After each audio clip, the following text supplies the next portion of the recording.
Okay, let's just call it as it is. It wouldn't be the eve of the New Hampshire primary without NBC's Steve Kornacki to take us through what we're watching for.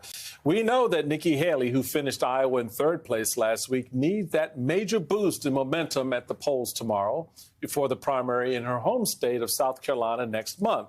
After all, she finally has her one-on-one fight with the ex-president, who continues to attack her and most recently confuse her for Nancy Pelosi.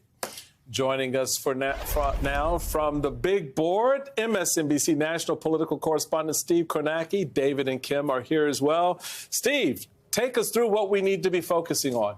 Yeah, well, the polls certainly show that Haley is running from behind in New Hampshire, 19 points in this morning's NBC 10 Boston Globe Suffolk tracking poll of the state. So, look, if she's going to pull an upset tomorrow night, and it would be a huge upset if she were able to win this thing tomorrow night, but if Nikki Haley's going to, couple things to look for as these are all the cities and towns in New Hampshire. These are not counties. They do things a little different in New England. They don't report the votes by county. They report them by individual and city towns. So we will be filling in individual cities and towns as they come in tomorrow night. So a couple things to look for that'll tell us if Haley is actually pulling any kind of a surprise. I'll call up the 2016 results as a point of reference here, remembering that Trump won the state by 20 points over his nearest competitor, John Kasich, but it was a very spread out Republican vote. There was Jeb Bush, there was Marco Rubio, there was Chris Christie, there was Ted Cruz. There were a lot of different candidates. As you say, now it's one-on-one. So if you're Haley, first of all, look, this little portion right along the Connecticut River,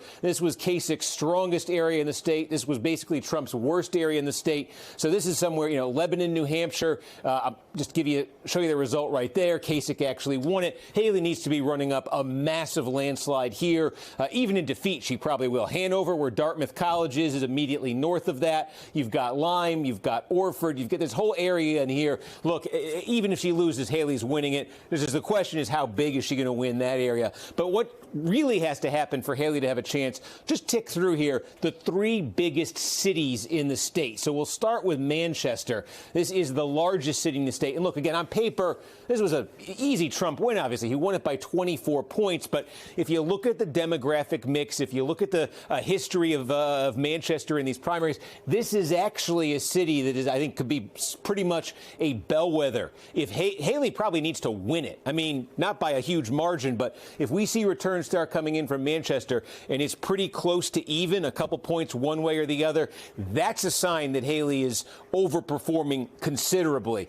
Same is true in Nashua, second largest city in the state. Again, you see the 2016 result here, but in a one-on-one, Haley needs probably to be winning this by several points. Nashua was an 8 p.m. poll close. Much of the state is 7 p.m. Nashua, the biggest city in New Hampshire, to close at 8. The third largest city, Concord, the state capital here. See the results from 2016. This is one where the mix means Haley has to win this one big. We're talking high 50s, 60%, something like that out of Concord. Also true along the coast here in Portsmouth. Again, Haley would need to be getting a massive, massive number here. A couple bellwethers we can just talk about, bellwether towns as the returns come in. Here's a good one right outside Manchester suburbs, Goffstown. This is one where I think, again, if the result tomorrow is matching the polls, Trump's winning Goffstown comfortably. If Haley's pulling a surprise and has a chance to win statewide, she's in contention to win a town like Goffstown. It'd be close, but she'd be in contention. Same would be true